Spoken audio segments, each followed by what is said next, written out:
महाराष्ट्र नवनिर्माण सेनेचे अध्यक्ष सन्माननीय राजसाहेब ठाकरे, वक्तृत्व तेजक सभा, टिळक स्मारक ट्रस्ट, वसन व्याख्यानमाला, टिळक महाराष्ट्र विद्यापीठ आणि केसरी मराठा संस्थेचे सर्व सदस्य, नवनिर्माण सेनेचे अनेक मान्यवर पदाधिकारी इथे उपस्थित आहेत. सन्माननीय अमित ठाकरेजी इथे उपस्थित आहेत, अंकुश काकडेजी दिसत आहेत, सूर्यकांत पाठकजी दिसत आहेत, अनेक मान्यवर इथे उपस्थित आहेत. इलेक्ट्रॉनिक आणि प्रिंट मीडियाचे सर्व प्रतिनिधी आणि एवढ्या मोठ्या संख्येने जमलेले पुणेकर बंधू आणि भगिनी, 151 वर्ष ही वसन व्याख्यानमाला इथे चालू आहे. मला माहिती आहे आपण राजसाहेबांचं व्याख्यान ऐकाकरता सगळेजण इथे आज जमलो आहोत. पण या कार्यक्रमाची सुद्धा एक प्रथा परंपरा राहिलेली आहे की प्रमुख वक्त्याच्या आधी या सभेचे अध्यक्ष किंवा जे प्रतिनिधी असतील ते आधी बोलतात. खरं काही काळ आधी तर अशी सुद्धा प्रथा होती की प्रमुख वक्त्याचं भाषण झाल्यावर अध्यक्ष भाषण करत असत. पण राजसाहेबांचं भाषण झाल्यावर बोलण्याची चूक मी काही करू इच्छित नाही इथे. म्हणून सुरुवातीला स्वागतपर भाषण मी इथे करायला आपल्यासमोर इथे उभा आहे.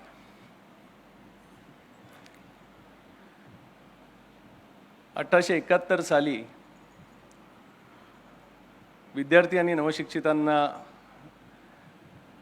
सार्वजनिक सभेत भाषण करण्याची सवय व्हावी म्हणून न्यायमूर्ती रानडेंनी वक्तृत्व तेजक सभेची स्थापना केली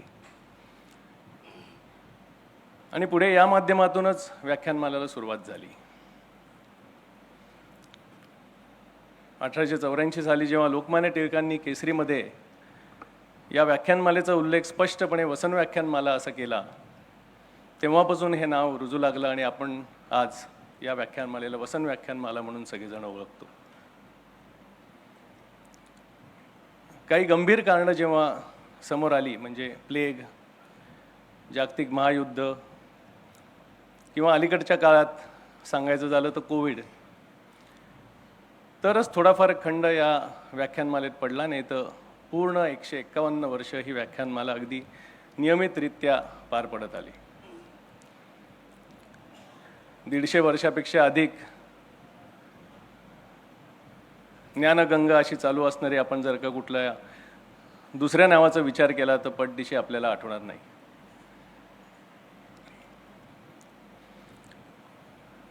सर्व जाती धर्म पक्षाच्या पलीकडे या व्याख्यानमालेचा विचार राहिलेला आहे.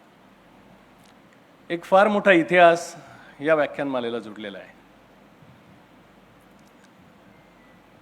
मुंबईसह संयुक्त महाराष्ट्राची जेव्हा स्थापना झाली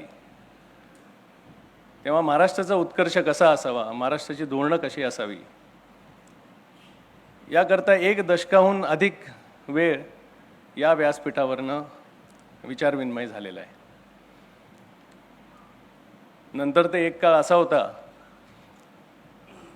की वसन व्याख्यानमालेत काय विचार मांडला जाईल याच्यावर अनेक वर्ष सरकार तिची ध्येय धोरणं ठरवत असत. अशी एक खूप मोठी परंपरा या व्याख्यानमालेला आहे. खूप थोर लोकांचे विचार, खूप महापुरुषांचे विचार या व्यासपीठावरनं झालेले आहेत. नावं घ्यायची झाली तर व्याख्यानमाला चालू करणारे रानडेजी, लोकमान्य बाल गंगाधर टिळक, नेताजी सुभाषचंद्र बोस, माजी राष्ट्रपती राधाकृष्णन, विख्यात कायदेपंडित MC छागल, M व्यंकटेश अय्यंगर, अरुणा असफल्ली, असे अनेक दिग्गज या व्याख्यानमालेला येऊन गेलेले आहेत. या व्याख्यानमालेचा सुवर्ण महोत्सव महर्षी कर्वे यांच्या अध्यक्षतेखाली पार पडला. शताब्दीला अटल बिहारी वाजपेयीजींचं व्याख्यान झालं आणि गेल्या वर्षी डॉक्टर दीपक टिळक यांच्या अध्यक्षतेखाली 150वं वर्ष हे दिमाखात इथे साजरी झालं, पार पडलं. इतिहासापासून आत्तापर्यंत या प्रत्येक विषयाला ही व्याख्यानमाला स्पर्श करून गेलेली आहे. नातेवाईकांचा सुद्धा संबंध या व्याख्यानमालेन ज्या ज्या लोकांचा आलाय त्यांची सुद्धा यादी खूप मोठी आहे. पंडित जवाहरलाल नेहरू, विजयलक्ष्मी पंडित, स्वातंत्र्यवीर सावरकर आणि नारायणराव सावरकर हे दोघेही बंधू, सी.डी. देशमुख आणि दुर्गाबाई देशमुख हे पती पत्नी, आणि यंदाच्या वर्षी एक असाच योगायोग जोडून आला आहे की 1920 साली प्रबोधनकार ठाकरे यांचं सुद्धा व्याख्यान या व्यासपीठावरनं झालं होतं. 67 साली हिंदू हृदय सम्राट बाळासाहेब ठाकरे यांचं सुद्धा व्याख्यान या व्यासपीठावरनं झालं होतं. आणि आज आपल्याबरोबर त्यांचे पुतणे राजसाहेब ठाकरे आहेत, जे माझ्या मनातील महाराष्ट्र आणि मराठी अस्मिता यावर आपल्याला व्याख्यान देणार आहेत.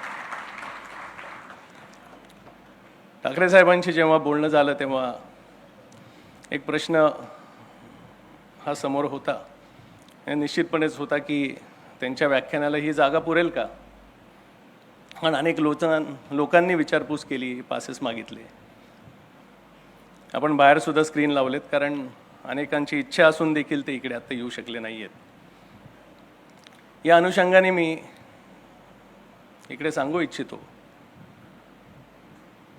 की भिडेंच्या वाड्यात पहिलं व्याख्यान हे न्यायमूर्ती रानडेंनी दिलं,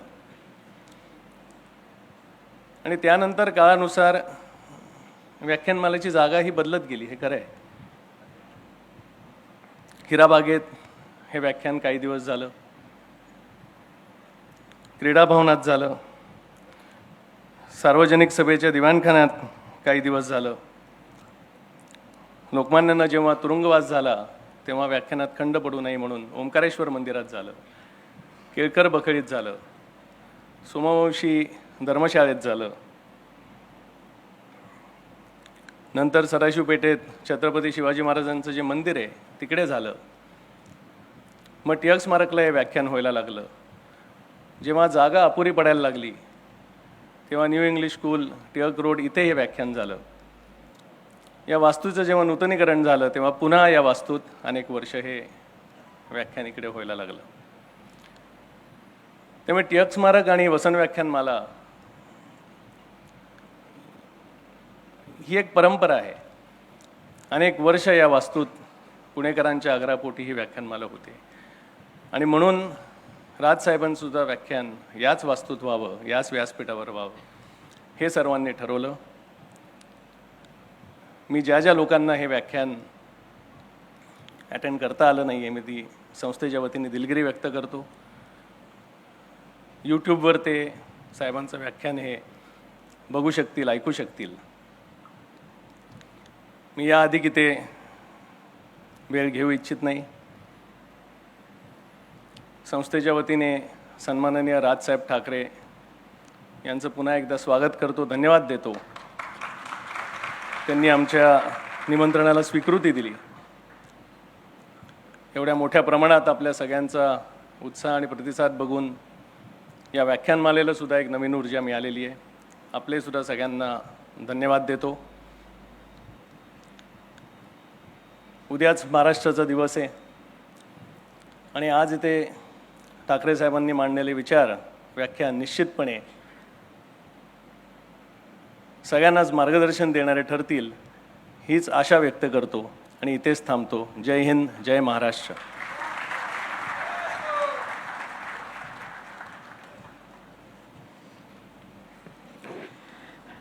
धन्यवाद सर. खरं तर ओळखीची अजिबात गरज नाही आहे ठाकरे साहेबांची, पण तरी मी विनंती करते त्यांना की कृपया फक्त त्यांनी मला 3 मिनटं ते 4 मिनटं देऊन मी पूर्ण तुमची ओळख संपवायचा प्रयत्न करीन. खरं तर परत हे पण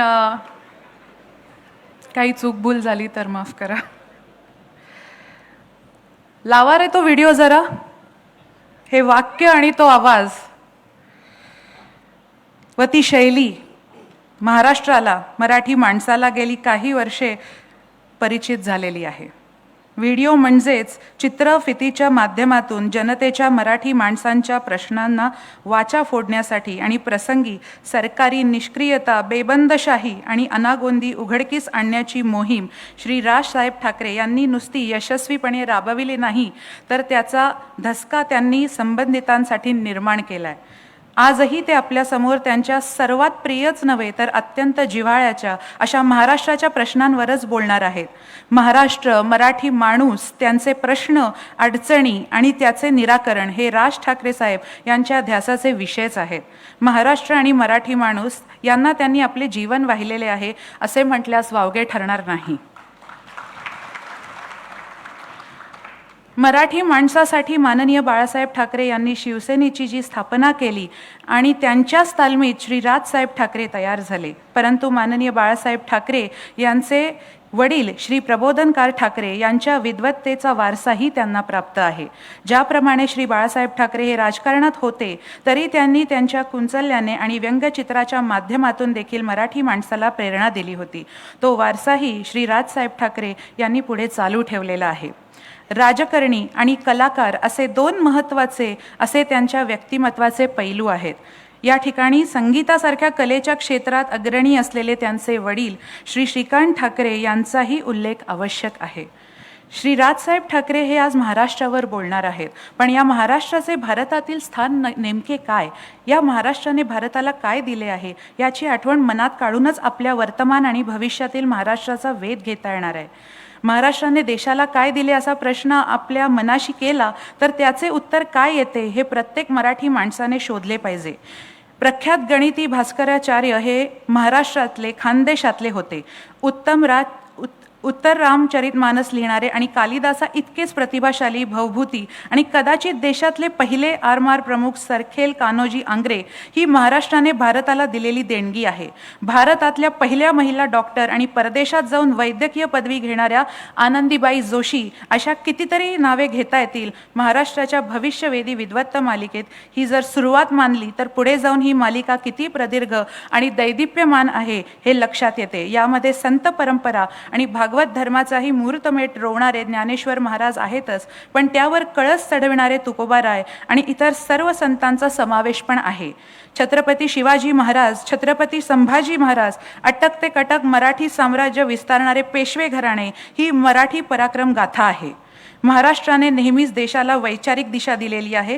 महात्मा ज्योतिबा फुले, क्रांतीज्योती सावित्रीबाई, भारतरत्न व राज्यघटनाकार डॉक्टर बाबासाहेब आंबेडकर, छत्रपती शाहू महाराज, संत गाडगे महाराज, संत तुकडोजी महाराज ही ती परंपरा आहे. स्वातंत्र्य लढ्यातील महाराष्ट्राचे योगदान अतुलनीय आहेच. भारतीय असंतोषाचे जनक प्राप्त झालेले लोकमान्य टिळक हे जाज्वल्य महाराष्ट्राचे प्रतीक होते. ही महान मालिका न संपणारी आहे. प्रश्न एवढाच आहे की आपण सर्वजण हा अद्वितीय व असाधारण हा असा वारसा वागण्यासाठी पात्र आहोत का, याचे उत्तर आज आपल्याला राज ठाकरे साहेबांकडून अपेक्षित करीत आहोत. माझ्या मनातला महाराष्ट्र, मराठी अस्मिता या विषयावर त्यांचे विचार ऐकणे म्हणजे केवळ भाषण ऐकणे नाही तर एक विचार प्रवाह अनुभवणे आहे. मी त्यांना नम्रपणे विनंती करते की त्यांनी आपल्या विचारांनी आपल्या सर्वांना समृद्ध करावे. धन्यवाद.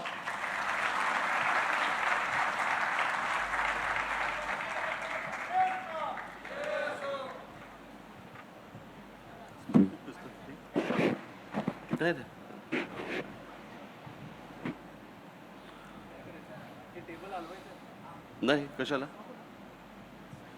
काय कोणाला दिसत नाही,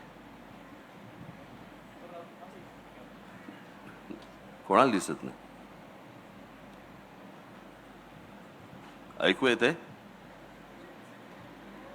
बस झालं मग.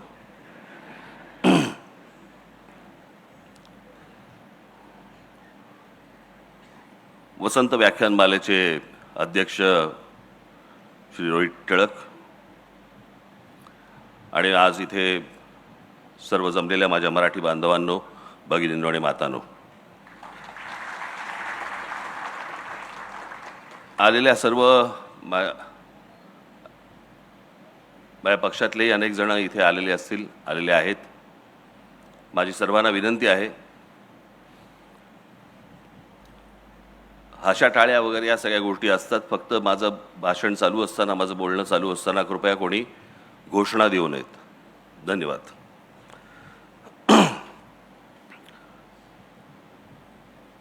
वसंत व्याख्यानमालेमधलं मला आठवतंय त्याप्रमाणे माझं हे दुसरं व्याख्यान.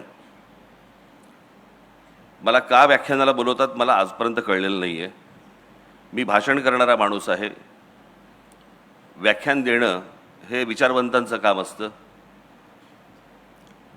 आणि ती माणसं येऊन देत असतात. हां, जरा कमी झालं तरच बरं होईल. हां हां, पण जरा कमी करा. हां, छान. मागे जेव्हा माझं व्याख्यान झालं होतं त्यावेळेला मला असं वाटतं मागच्या बाहेर एक पटांगण आहे, बरोबर ना? त्या पटांगणामध्ये माझं व्याख्यान झालं होतं. त्याला बरीच वर्ष झाली आता, म्हणजे साधारणपणे एक त्याला 25-30 वर्ष झाली असतील. आणि त्याच्यानंतर माझं आज इथे व्याख्यान होतंय.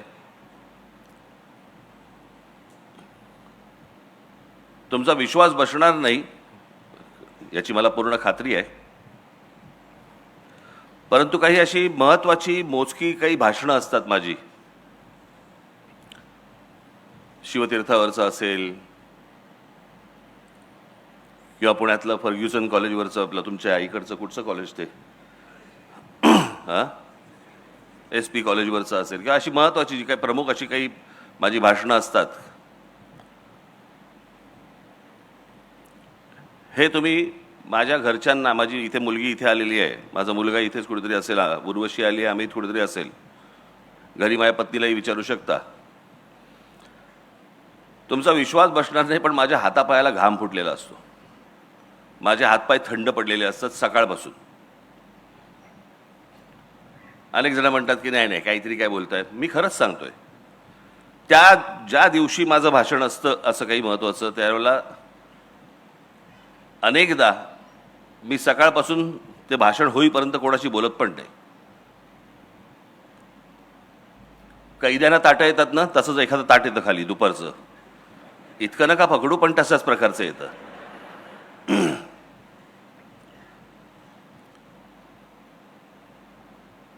आणि का आज माझी ही अवस्था का आहे याचं कारण, मी भाषण करणारा माणूस आहे. मला व्याख्यान एका विषयामध्ये, व्याख्यान हे एका विषयाशी संबंधित तुम्हाला बोलायचं असतं. म्हणजे साधारणपणे त्याचं जर समजा ते मी मगाशी म्हटलं कोणाला तरी, म्हटलं ते व्याख्यान ही गोष्ट समजा तुम्ही लिहिलीत तर त्याला निबंध म्हणता येईल. आणि म्हणून त्या एका विषयाशी संबंधित असं हे आज व्याख्यान आहे. अर्थात आजचा जो विषय मला जो दिलेला आहे तो माझ्या अत्यंत जिव्हाळ्याचा विषय आहे आणि म्हणून मी तो तुमच्याशी बोलणार आहे. मी एकदा बाबासाहेब पुरंदरेंना असंच एकदा मी भेटून बोलत असताना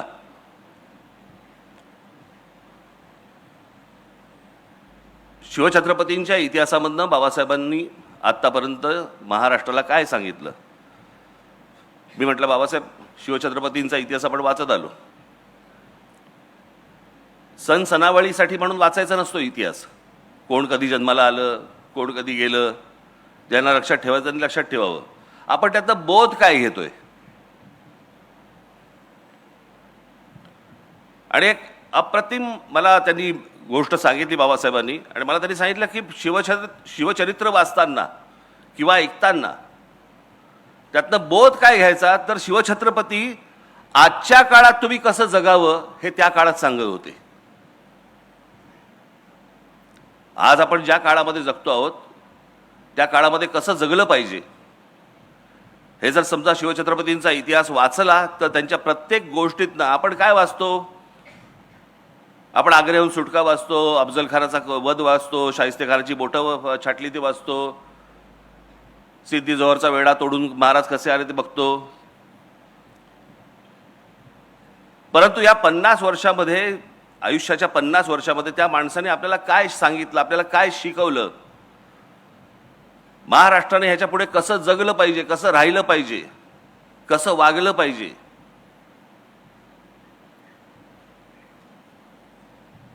आणि तीच अनेक असंख्य गोष्टींची परंपरा आज ही फक्त महाराष्ट्राला लाभलेली आहे. मी त्या दिवशीचं माझं एक गुढीपाडव्याच्या सभेमधलं माझं भाषण होतं, त्याच्यामध्ये मी झरझर काही लोकांची नावं घेतली. सगळ्यांबद्दलच काही मला बोलता नाही आलं. परंतु तुम्ही महाराष्ट्र हा हे एकमेव राज्य आहे ज्याला आता म्हणजे 47 साली ज्यावेळेला स्वातंत्र्य मिळालं आपल्याला, ती स्वातंत्र्य मिळाल्यानंतर त्या सगळ्या प्रदेशांची राज्य झाली. म्हणून आता त्याला राज्य म्हणावं लागतंय. पण ते एकमेव राज्य असं आहे महाराष्ट्र की ज्याच्यातलं तुम्ही कोणतेही क्षेत्र काढा, त्या क्षेत्रामध्ये तुम्हाला माणसं मिळतील आणि अद्भुत पराक्रम गाजवलेली माणसं मिळतील. हे तुम्हाला भारताच्या देशाच्या कुठच्याही राज्यामध्ये अशी तुम्हाला माणसं सापडणार नाहीत.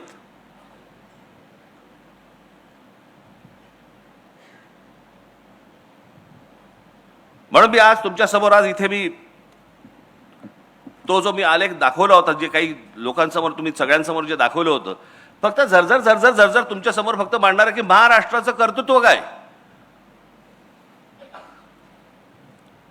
महाराष्ट्राची ओळख काय. म्हणजे मी तुम्हाला आत्ता एक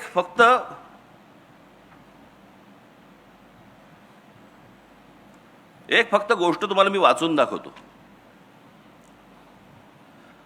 हा साधारणपणे त्याचा मराठीत भावार्थ आहे. हा फक्त भावार्थ आहे, तेवढा भावार्थ म्हणून तुम्ही फक्त बघितलं पाहिजे त्याच्याकडे. हे साधारणपणे 1904 साली रवींद्रनाथ टागोरांनी लिहिलेली शिवाजी महाराजांवरची कविता आहे. कुठे बंगाल, शिवछत्रपतींचा आदर्श किंवा शिवछत्रपतींबद्दलचा प्रेम, हेवा हा कुठपर्यंत कानाकोपऱ्यापर्यंत पसरला होता. म्हणजे त्याचा अगदी सगळ्यात महत्त्वाचं उदाहरण म्हणून सांगायचं झालं तर शिवछत्रपतींच्या वेळेला एक व्यक्ती तशी ही पूर्वेच्या बाजूला पण होती, आसाममध्ये. त्या व्यक्तीचा आदर्श हे आमचे शिवछत्रपती होते. त्या व्यक्तीचं नाव होतं लच्छितबड फुकंद. हा तिकडचा मोठा एक सेनापती होता आसाम मधला.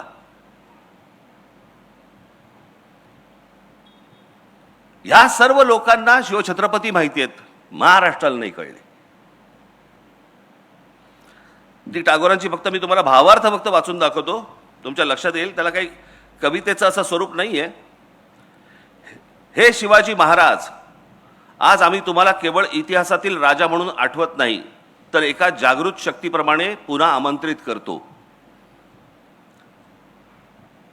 तुम्ही तलवारीने जिंकलेली भूमी नाही, तर आत्मसन्मान जागवलेल्या जनसमुदाय हीच तुमची खरी परंपरा. तुम्ही लोकांना फक्त राज्य दिलं नाही, तर स्वराज्य म्हणजे काय हे शिकवलं. भीतीच्या सावलीतून बाहेर पडून स्वतःच्या अस्तित्वासाठी उभं राहणं हे काय असतं हे शिकवलं. आजही आम्ही तसंच गुलाम आहोत, भीतीचे, आळशीपणाचे आणि परावलंबित्वाचे. तुम्ही शत्रूंशी लढतात, आम्हाला स्वतःशी लढायला शिकायचं आहे. हे शिवाजी, तुमचा उत्सव फक्त ढोल ताशांमध्ये नको, तो आपल्या विचारात, कृतीत, स्वभावात दिसायला हवा. तुमचं नाव घेणं सोपं आहे, पण तुमच्यासारखं जगणं कठीण आहे. तुम्ही साधेपणात महानता दाखवलीत, धर्मात सहिष्णुता आणि सत्तेत संयम. आज आम्ही सत्तेला स्वार्थ समजतो आणि धर्माला भेदभाव आणि राष्ट्राला केवळ घोषणा. शिवाजी महाराज, तुमचा खरा उत्सव तेव्हाच होईल जेव्हा प्रत्येक माणूस स्वतःच्या मनातलं राज्य जिंकेल. उठा, जागे व्हा. तुमची तलवार आता लोखंडाची नाही, तर विचारांची असावी. तुमचा किल्ला आता डोंगरावर नाही, तर लोकांच्या विश्वासात असावा. हे शिवाजी, आम्हाला पुन्हा शिकवा, स्वराज्य म्हणजे केवळ सत्ता नाही, तर जबाबदारी आहे. हे रवींद्रनाथ टागोरांनी तेव्हा 1904 साली लिहून ठेवलेली गोष्ट आहे, जी आम्हाला अजून समजत नाहीये. आपल्याकडची संत परंपरा महाराष्ट्राची कुठेही तुम्हाला सापडणार नाही. कोणत्याही राज्यात तुम्हाला अशा प्रकारचे संत सापडणार नाही ज्यांनी या संपूर्ण या भागाची, या राज्याची, ज्याला आता राज्य म्हणतो आपण, परंतु या संपूर्ण भागाची संपूर्ण वैचारिक मशागत केली. सर्वांना जातीपातीपासून दूर लोटलं, त्यातले भेदभाव सगळे काढून टाकले. आज नुसती आपण फक्त माणसं फक्त बघूया, नुसती माणसं फक्त बघूया. लावा.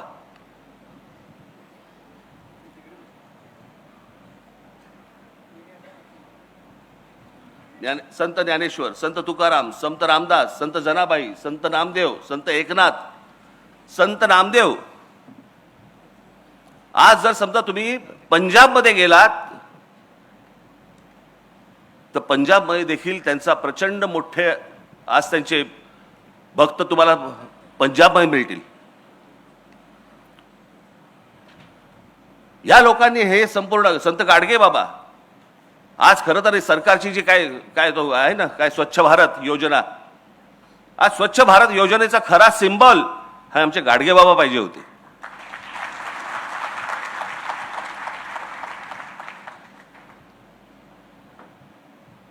कधीतरी एकदा तुम्ही आपल्या पुस्तकांमध्ये डोकावा आणि महाराष्ट्राची नुसती फक्त परंपरा जरी नुसती बघत आलात, यांनी आम्हाला काय शिकवले.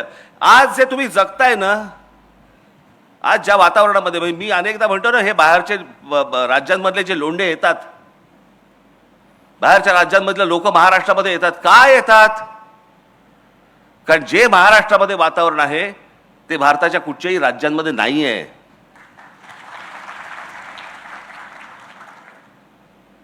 आज या महाराष्ट्रामधल्या, आज मुंबईसारख्या ठिकाणी, पुण्यासारख्या ठिकाणी, नागपूरसारख्या ठिकाणी आज मुली, महिला आज बसने जात असतात, कितीही वाजता रस्त्याने फिरत असतात. आज ह्या महाराष्ट्रामधला माणूस कधी त्यांना आज वेड्या वाकड्या नजरेने बघणार नाही, कधी त्यांना हात लावणार नाही, कधी छेडछाड करणार नाही.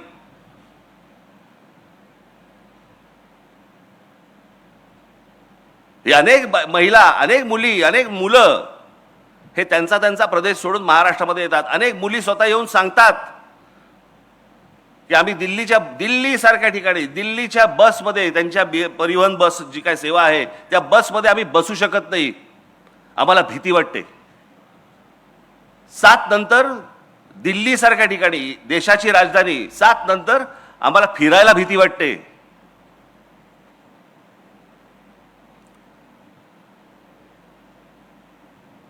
देशाच्या राजधानीमध्ये जर समजा महिला असुरक्षित असतील आणि त्या सर्वांना आज सगळेजण, आज तुम्ही मुंबईमध्ये बघा, हरभजन सिंग पासून सगळेजण आज मुंबईत स्थायिक झालेत. कोणाकोणाची घरं नाहीत म्हणून सांगा, सगळेजण आपापल्या प्रदेशामधनं आले आणि इथे मुंबईमध्ये, पुण्यामध्ये स्थायिक झाले. का झाले? कारण असं वातावरणच मिळत नाही. हे वातावरण कशामुळे निर्माण झालं? ही वैचारिक बैठक महाराष्ट्राची कशातनं निर्माण झाली? यांच्यामुळे.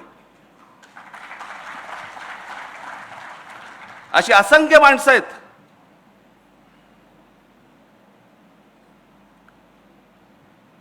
म्हणजे आज पुण्यामध्ये, मला अजूनही आठवते, लहान असताना मी जेव्हा पुण्यामध्ये येत असे, आजही आहे, काय आज वेगळं नाही आहे, परंतु आज त्यावेळेला पण देखील अनेक महिला, अनेक मुली आज सायकल चालवायच्या, स्कूटर चालवायच्या. हे वातावरण कुठे नव्हतं हो.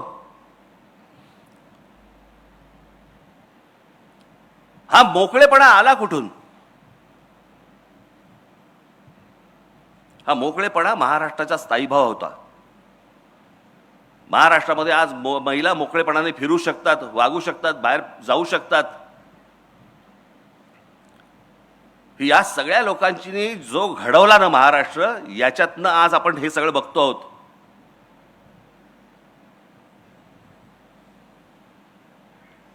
आपण दरवेळेला म्हणतो की मोगलांनी आक्रमण केलं, ह्यांनी आक्रमण केलं, त्यांनी आक्रमण केलं, पण ह्या सगळ्या आक्रमणामध्ये बंडखोरीचा विचार हा पहिला जर कोणाच्या मनात आला असेल तर तो एका स्त्रीच्या मनात आला की ह्यांच्या विरुद्ध बंड झालं पाहिजे. माझ्या भूमीवरती माझं राज्य असलं पाहिजे आणि माझ्या भूमीवरचं माझं राज्य, तिथून तो शब्द आला स्वराज्य.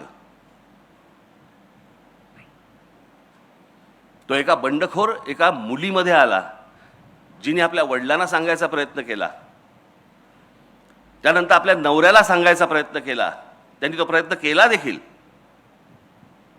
त्या आमच्या जिजाऊ साहेब. शहाजीराजांनी बंड केलं, फसलं, आणि मग ती संपूर्ण गोष्ट आपल्या मुलाकडनं करून घेतली. त्यालाही नशीब लागतं, त्याचा मुलगा जन्माला यायला लागतो.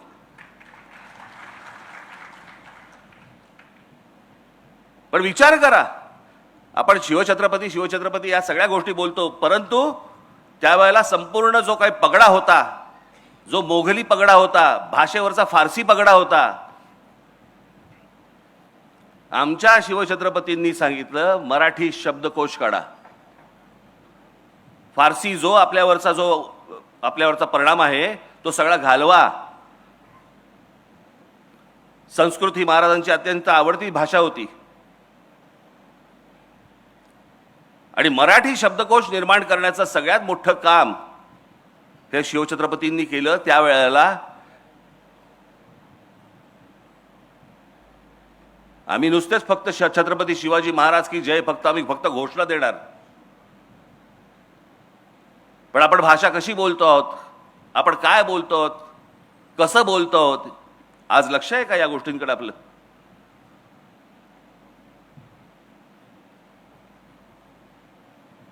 नुसती या महापुरुषांचे त्यांचे फक्त जयंती आणि पुण्यतिथ्यांना फक्त आपली आठवण येणार, त्यांची पुतळ्यांना हार घालून आम्ही मोकळे होणार. त्यांनी काय सांगितलं हे आपण संपूर्णपणे विसरलेलो आहोत, आणि म्हणून आज महाराष्ट्राची ही अवस्था आहे.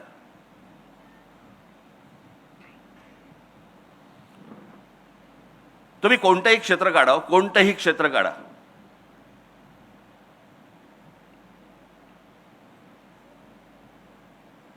आज शिवछत्रपतींच्या नंतर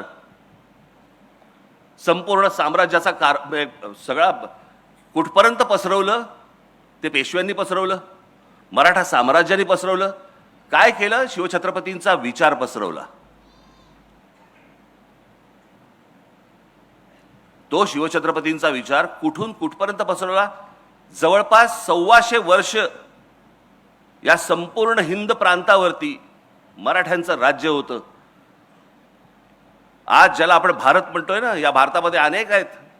बंगाल आहे, पंजाब आहे, तामिळनाडू आहे, गुजरात आहे, अनेक आहेत. परंतु महाराष्ट्र हा एकमेव आहे ज्यांनी संपूर्ण या भूमीवरती राज्य केलं 125 वर्ष, आणि याच्यातनं नंतर फक्त ब्रिटिश आले, पण या देशातला कोणी नाही उभा राहिला. जे ब्रिटिश आले ते मराठा साम्राज्य बाजूला काढून पुढे आले. तोपर्यंत मराठा साम्राज्य होतं. आम्ही विसरून गेलो आम्ही कोण होतो, आम्ही कोण आहोत,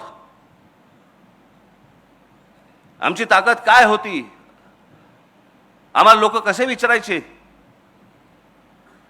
आम्ही सगळं विसरून गेलेलो आहोत. मी कालच म्हटलं ना, हे रोजचे हे कोणी IPL मध्ये गुंतलेलं आहे, कोणी 2020 मध्ये गेलेला आहे, अजून कोणीतरी दुसऱ्या कुठच्याही कॉन्सर्टमध्ये आहे, कोणीतरी OTT वरती पिक्चर बघतोय, कोणीतरी ते इंस्टाग्राममध्ये ढकलतोय.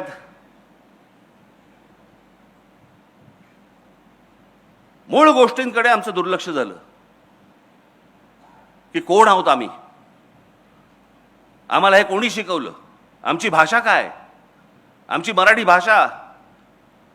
साधी गोष्ट लक्षात घ्या हो, की आज अभिजात भाषेचा दर्जा मिळाला मराठी भाषेला का? कारण ती प्राचीन भाषा आहे म्हणून. आणि आमच्याकडे वाद कसले चालू आहेत महाराष्ट्रामध्ये? हिंदी लादण्याचे. हिंदी ही साधारणपणे आता 150 वर्षापूर्वीची, फार तर 200 वर्षापूर्वीची भाषा आहे, 150-200 वर्षापूर्वीची.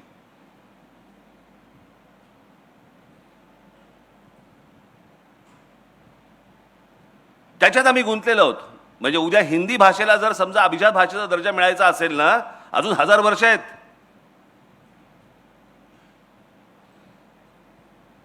आम्ही गुंतलोय त्याच्यात.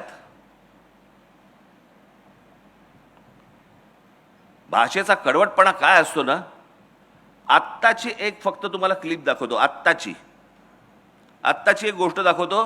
बंगालमधली आहे. सामान्य सर्वसामान्य माणसं आहेत रस्त्यावरची, त्यांच्याशी एक माणूस बोलतोय. ते काय बोलतायत फक्त ऐका. मोठ्याने लाव रे जरा, आवाज नाही का? परत लावते, आवाज मोठा कर त्याचा.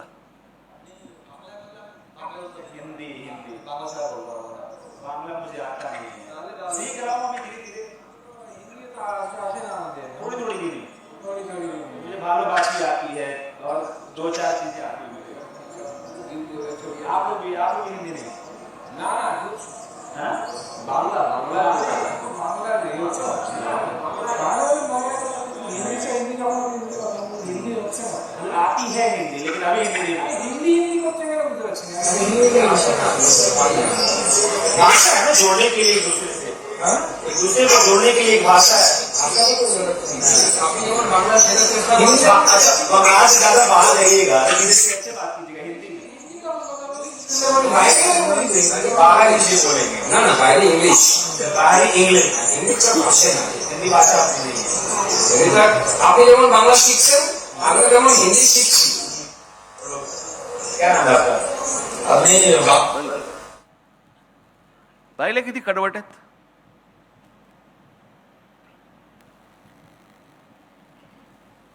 तुम्ही जोपर्यंत कडवट राहणार नाही, तुम्ही जोपर्यंत कडवट होणार नाही, तोपर्यंत ह्या गोष्टी अशाच होत राहणार.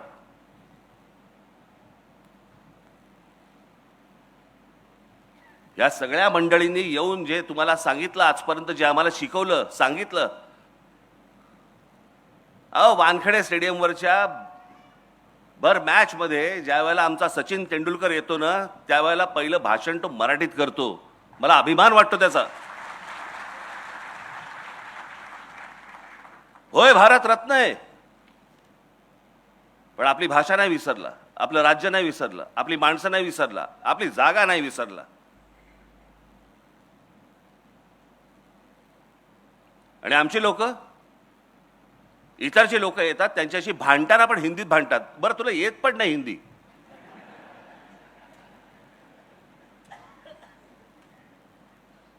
मग त्याशी कोणतरी असं बोलताना कायकू हा शब्द कुठून आला मला कळलं नाही. हा कुठच्याही भाषेत नाहीये शब्द. ऐसा कायकू करताय, कायकू कुठून आला हा शब्द? बरं बोल, माझा भाषा कुठचीच वाईट नसते.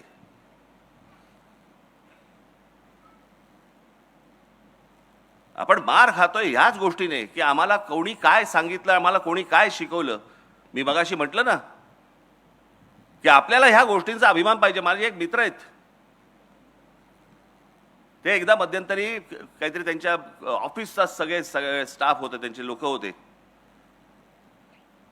मला असं वाटतं टाइम्स ऑफ इंडिया मधले होते. ही गोष्ट आता झाली त्याला 15 वर्ष झाली, 10-15 वर्ष झाली. त्यांना घेऊन ते कुठेतरी पिकनिकला म्हणून गेले. या कर्जत बिरजत या सगळ्या भागामध्ये कुठेतरी गेले. पावसाळ्याचे दिवस होते. त्यांनी मला सांगितलं, म्हणे मला जरा पोचायला उशीर झाला. मी बघितलं तर आमच्या म्हणे वर्तमानपत्रामध्ये काम करणारे एक 10-12 बंगाली लोक होते. मुलं मुली अशा सगळे बसले होते. आणि ती मुलं मुली रवींद्रनाथ टागोरांच्या कविता आणि गाणी म्हणत होते. त्याला रवींद्र संगीत म्हणतात.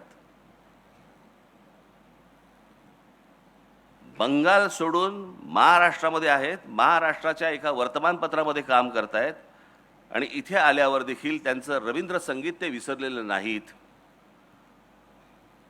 आणि आमच्याकडे लेखक कोण आणि कवी कोण हा जातीतनं पाहिला जातो.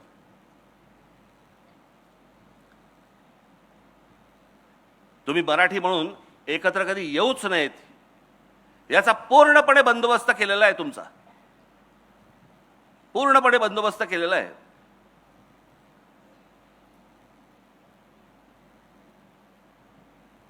आता काल परवाकडे कोणतरी ते कोणी साधू आहेत ना, संधी साधू, कोणालाही पेव फुटतं. त्याशी एका बाबाची एकाने मस्त उतरवली. मी कुठेतरी त्याची कोणाकडे तरी क्लिप पाहिली, ती फार फार सुंदर उतरवली त्याची. त्याने विचारलं काय बाबा, सीता स्वयंवर में रावण जी आए थे क्या? बरं, आता ह्यांना काही सगळंच माहिती असतं ना, वरती काही लावलं की सगळंच माहिती असतं. तर बोला हाँ आए थे. अच्छा, तो उनको न्योता देने कौन गया था? तो बोले नहीं, वो राम जी के कोई थे, उनके साथ वाले जो थे उनको न्योता देने गए थे. अच्छा, तो न्योता पहुंच गया वहां पे? तो बोले हाँ, इसीलिए तो आ गए. अच्छा, तो राम जी उसी रास्ते से क्यों नहीं गए? वो सेतु क्यों बांधा? बोलती बंद त्याची समोरच्याची. याचं कारण अभ्यास नाही, माहिती काहीच नाही, बस बसायचं.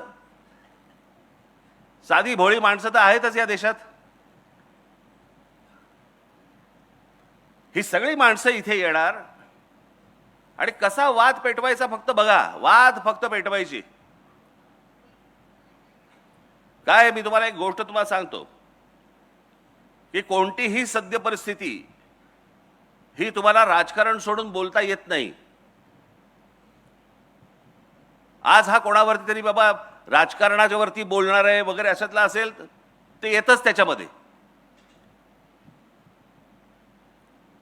परंतु हे सगळं वाटोळं जे झालेलं आहे, या सगळ्या वाटोळ्याला कारणीभूत फक्त महाराष्ट्रातले राजकारणी आहेत, दुसरं कोणी नाही. नाही तर हिंमतच नाही होणार हो. आज जो महाराष्ट्रामधला जो प्रश्न, आज तो काय तो रिक्षा भिक्षांचा काय मराठी बोललं पाहिजे वगैरेचा जो विषय आलाय, हिंमत कशी होते मला जरा सांगा. नाही मराठी बोलणार. तुमच्या राज्यात येऊन तुम्हाला ते सांगतायत की नाही मराठी बोलणार आम्ही, आणि त्याच्यावरती आमचे मंत्री त्यांना सांगतायत बरं बरं ठीक आहे 4 महिने अजून घ्या, मराठी शिका. हिंमत नाही तुमची, लायसन्सच रद्द करा.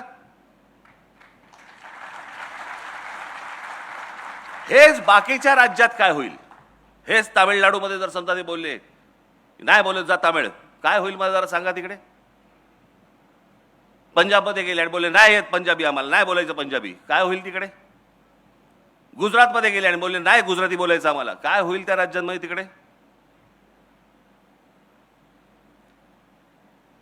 मराठी टिकवायची असेल तर ती वरपासून खालपर्यंत टिकवायला लागते. आणि आमच्या लोकांनी जे सांगितलं, आमची लोक जे सांगत आले, बोलत आले, तो महाराष्ट्राचा ठसा तो त्यांनी उमटवला ना. म्हणजे एक साधं उदाहरण तुम्हाला सांगतो. सी डी देशमुख, चिंतामणराव देशमुख, हा देश स्वतंत्र झाल्यानंतरचे आपल्या देशाचे पहिले फायनान्स मिनिस्टर. आधी कोण होते? रिझर्व्ह बँकेचे गव्हर्नर. भारत स्वतंत्र झाल्यानंतर ज्या नोटा छापल्या गेल्या त्या नोटेवरचं पहिली स्वाक्षरी जी आहे नोटेवरची ती चिंतामणराव देशमुखांची आहे, एका मराठी माणसाची आहे.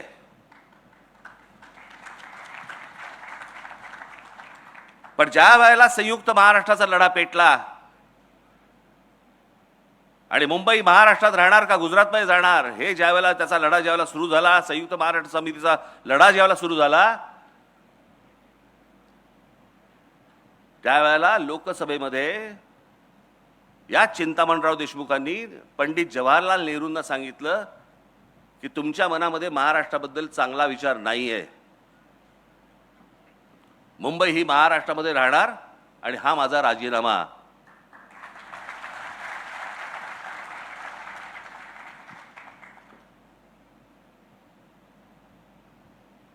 तो माणूस IAS होता.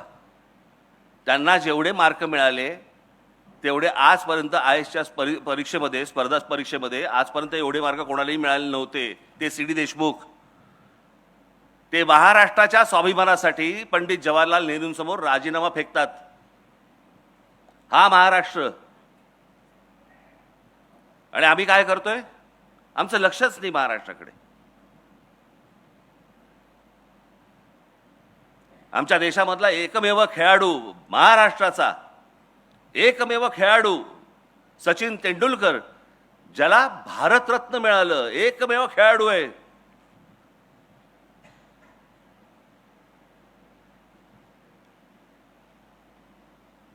आम्हाला काय, मॅच बघतोय, आनंद घेतोय, बस झालं, संपला विषय. हे दुसऱ्या कोणत्याही राज्यामध्ये असतं ना, त्यांचं काय केलं असतं. थोडा लाईट लावा रे लोकांमध्ये. मला असं वाटतं मी एकटाच बोलतोय. लोकांमधले लाईट आहेत का? माझ्यावरचा नाही, हा बघ. हा, लोकांमध्ये आहेत की नाही लाईट? अरे तापायला लागलं रे माझ्या मागे. हा, आज मी जर चुकत नसीन तर आज दादासाहेब फाळकेंची जयंती. माहितीच नाही आम्हाला कोणाला. आज आम्ही OTT वरती बघतोय, चित्रपट बघतोय, आम्ही मजा घेतोय, चित्रपटांची मजा घेतोय. अरे पण ज्या भारतामध्ये पहिल्यांदा चित्रपट सृष्टी आणली, चित्रपट ज्या माणसाने पहिला बनवला, तो आमचा मराठी माणूस दादासाहेब फाळके. आम्हाला विसरच पडलेला आहे या लोकांचा.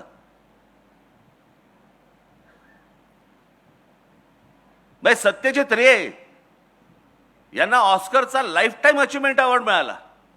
ऑस्करचा लाईफ टाईम अचिव्हमेंट अवॉर्ड हा सत्यजित रेंना मिळाला, पण आमच्या व्ही शांतारामांना नाही मिळाला, आमच्या दादासाहेब फाळकेंना नाही मिळाला, आमच्या बाबूराव पेंटरांना नाही मिळाला. आमची लॉबीच नाही. आमच्या राज्यकर्त्यांना, आमच्या पुढाऱ्यांना वाटलं पाहिजे की आमची माणसं आम्ही मोठी केली पाहिजेत. काही नाही, निरुत्साह.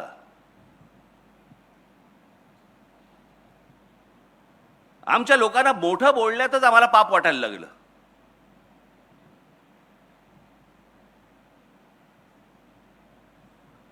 तुम्ही सायन्स अँड टेक्नॉलॉजी घ्या, त्यात मराठी माणसं आहेत. कुठे आहेत ती?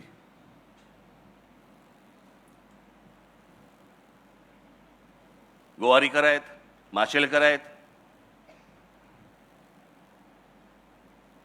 अनेक लोक आहेत. माशेलकर या माणसाने आज आम्हाला कळत नाही, आम्ही जातो खंडोबाला, जातो खंडोबाच्या इकडे जातो, आम्ही तुमचा काय त्याला काय हळद असते ना तिकडे, भंडारा, आम्ही उधळतो तिकडे भंडारा.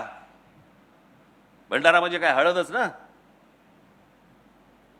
या हळदीवरती अमेरिकेने पेटंट सांगितलं होतं की हे नाही आमचं आहे म्हणून. अमेरिकेने जागतिक स्तरावरती आमचे माशेलकर भांडले आणि ते पेटंट भारताला मिळवून आणलं की हळद आमची आहे.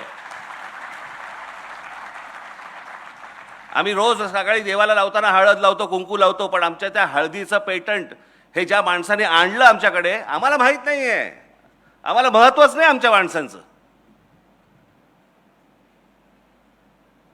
काही देणं घेणं नाहीये.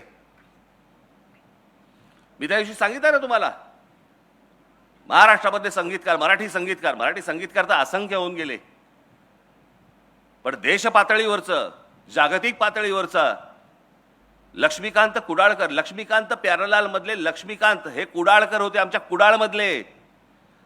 आमचा मराठी माणूस होता. 6300 गाणी दिली आजपर्यंत. 6300 गाणी कशाला म्हणतात हो? काय आहे आमच्याकडे? लक्ष्मीकांत कुडाळकरांच्या नावाने आमच्याकडे काही आहे? छत्रपती शिवाजी महाराज ही महाराष्ट्राची ओळख. डॉक्टर बाबासाहेब आंबेडकर ही महाराष्ट्राची ओळख. ज्योतिराव फुले आमचे ही महाराष्ट्राची ओळख. हे मोठेच होते, ही मोठीच माणसं होती. लोकमान्य टिळक ही मोठीच माणसं होती. पण आज छत्रपती शिवाजी महाराजांच्या नावाने केवढ्या गोष्टी आहेत. पूल आहेत, पुतळे तर भरपूरच आहेत. बाबासाहेबांच्या नावाने किती आहेत? अनेक रस्ते आहेत, अनेक गोष्टी आहेत. ज्योतिरावांच्या नावाने किती आहेत? पुतळे आहेत, अनेक रस्ते आहेत, अनेक चौक आहेत. लोकमान्य टिळकांच्या नावाने किती आहेत? अनेक गोष्टी आहेत, रस्ते आहेत, चौक आहेत, स्मारक आहेत, पुतळे आहेत. इतर जी मोठी माणसं होऊन गेली महाराष्ट्रामध्ये, त्यांच्या नावाने आपण कधी काय करणार आहोत? ही स्मारक, हे चौक, हे पुतळे, अहो जगाला ओरडून बोंबलून सांगितलं पाहिजे आमच्याकडे कोण जन्माला आले. आणि ते फक्त महाराष्ट्रामध्ये आले, इतर भारताच्या कुठच्याही प्रांतात नाही आले.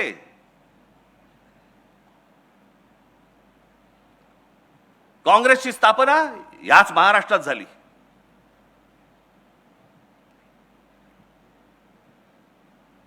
RSSचे सरसंघचालक झाले आजपर्यंत. किती झाले? माझ्या ते 5 झाले ना, बरोबर ना? 5 का 6 झाले? 6 झाले. या 6 पैकी 4 मराठी माणसं आहेत.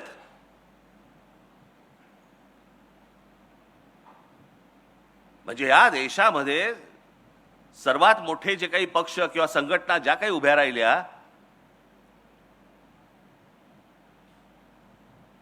आपण त्याच्याकडे ह्या पक्षाचा आहे, आपण तो त्या पक्षाचा आहे. अरे महाराष्ट्रातला आहे हे आपण का विसरतोय?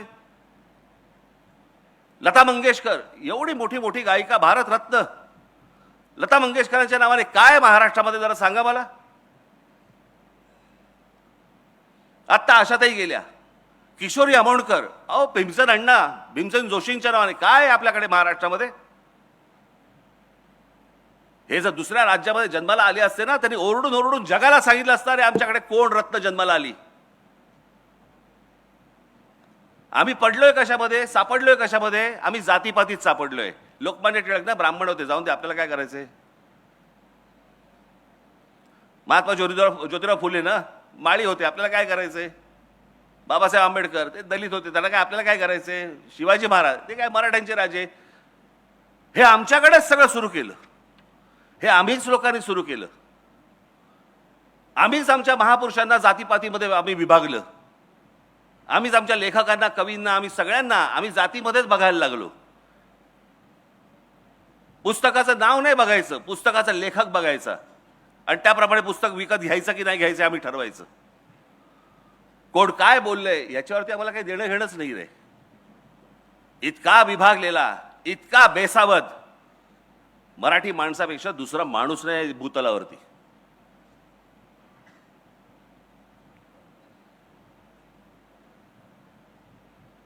माझ्या मनातला जो महाराष्ट्र आपण ज्याला म्हणतो, अहो महाराष्ट्र दरवेळेला बोलताना आम्ही आमचा महाराष्ट्र स्वाभिमानी आहे म्हणजे काय.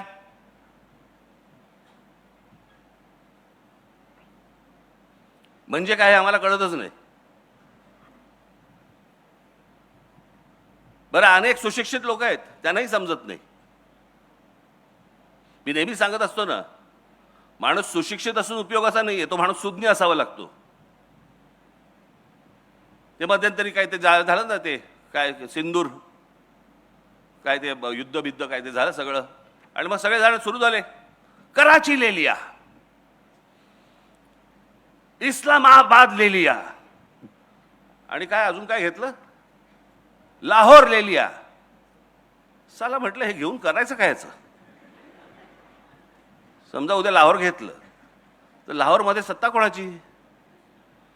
बाकी सगळं पाकिस्तानचं, मध्ये लाहोर फक्त भारताची. असं कसं होऊ शकतं. काही थापा मारतात आणि आमचे लोक टाळ्या वाजवतात. घेतलं बरं का एकदाच लाहोर, जणू का हात सोडून आला होता तिकडनं. काही माहिती नाही, कशाचा कशाला काही पत्ता नाहीये. आपल्याच जगामध्ये, आपल्याच विश्वामध्ये दंगलेले असतात, रमलेले असतात. जा एकदा बाहेरच्या राज्यांमध्ये बघा, दुसऱ्या भाषांमध्ये कधी दुकानाच्या पाट्या तरी लागतात का बघा. आज महाराष्ट्रामध्ये अनेक ठिकाणी, आज भाईंदर बिंदर या ठाणा बिणा अनेक ठिकाणी आज गुजराती पाट्या लागतात. पुण्यामध्ये गुजराती पाट्या लागतात. माझा भाषेला विरोध नाहीये, भाषा तिकडे गुजरातमध्ये, भाषा कुठलीही चांगली, पण ते तिकडे त्या राज्यात,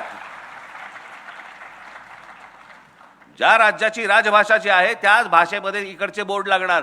याच्यावरती आपण ठाम राहिलं पाहिजे. आणि मग माझ्या सहकाऱ्यांनी उद्या सर समजा काहीतरी केलं की लगेच आमचेच बोलणार. खरं तर मारायला नव्हतं पाहिजे. मग काय करायला पाहिजे होतं. आरती ओवाळायला पाहिजे होती त्याची. काय करायला पाहिजे होतं. सर्वात महत्वाची गोष्ट कोणती, यांची हिम्मत होते. या सगळ्या गोष्टी, आम्ही मराठी बोलणार नाही, तुमच्या राज्यात आम्ही गुजराती पाटी लावू, आम्ही तुमच्या राज्यात येऊन आम्ही मुंबईला बॉम्बे म्हणू. म्हणजे गंमत बघा, बॉम्बेचं मुंबई, खरं तर मुंबईच नाव आहे त्याचं, आणि मद्रासचं चेन्नई हे एकाच वेळेला झालंय 96 साली का 97 साली. पण सगळे लोक बोलताना बरोबर चेन्नई बोलणार आणि इथे बोलताना बॉम्बे म्हणणार. हॉटेलची नावं बदललेली लक्षात राहतात रे. हा, ओबेरॉयचं ट्रायडंट झालं की लगेच लक्षात राहते यांच्या, नाही नाही ट्रायडंटला जायचंय. अरे पूर्वी ओबेरॉय होतं ना, नाही नाही आता ट्रायडंट झालं. मग मुंबई झालेलं लक्षात राहत नाही. बरं, तो आमचा भावनेचा विषय आहे. तिथे 7 आयलंड्स होती, बेटं होती. त्या 7 बेटांवरती फक्त एक मंदिर होतं, ते मुंबा देवीचं मंदिर होतं. आणि मराठी माणूस देवीला आई म्हणतो. तो तिथे जाताना कुठे चाललास? मुंबईला चाललो, मुंबईचं दर्शन घ्यायला चाललो. याच्यातनं ते मुंबई हे नाव आलं.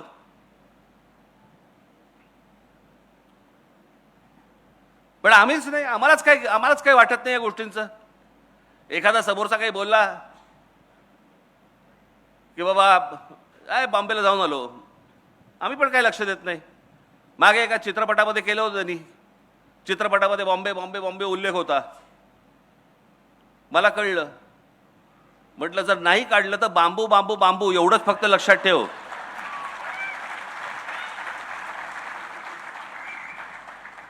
मग आले वटणीवरती. आम्हाला हे करायला का लागतंय? मी हे सतत जे बोलतोय, मी जे सतत तुम्हाला सांगतोय, हे का सांगतोय?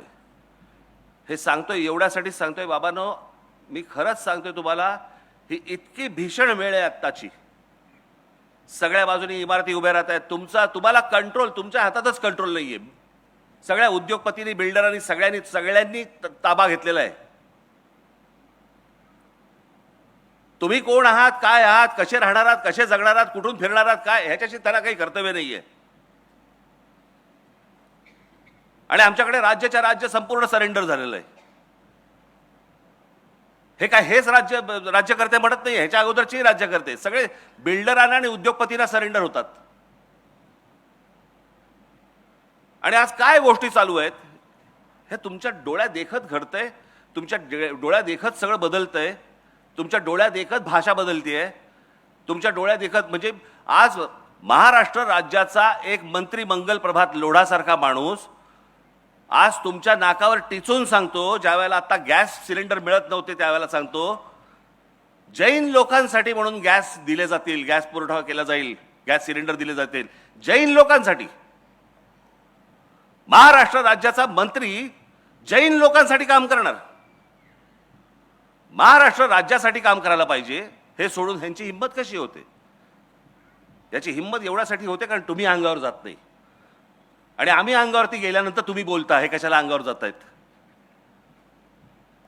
पण हे त्याशिवाय होणार नाही. मला या विषयामध्ये बोलण्यासारख्या असंख्य अनेक गोष्टी आहेत, परंतु या सगळ्या गोष्टींना एक कुठेतरी राजकीय किनार आहे, म्हणून मला ह्या व्यासपीठावर मांडायची नाहीये. नजीकच्या काळात ज्याला भाषण करीन त्याला टराटरा फाडून ठेवीन, पण आज नको.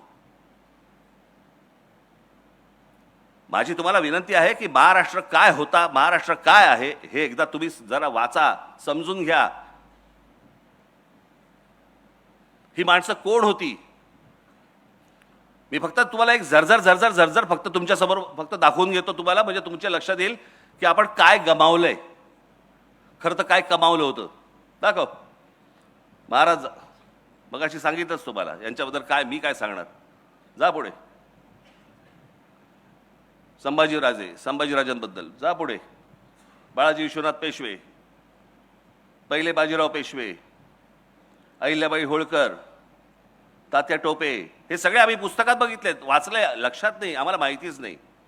झाशीची राणी लक्ष्मीबाई. मी गंमत सांगतो तुम्हाला. माझे एक मित्र आहेत, आता जाऊ देत, ते सोडून द्या. इथे आपला इथे काय,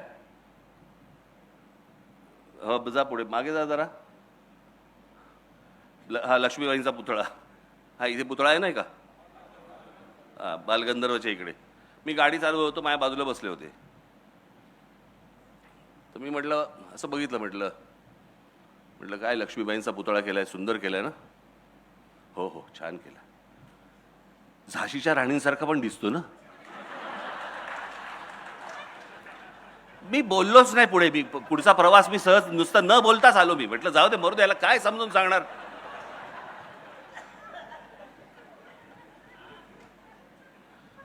हे आमचं ज्ञान चाकवा.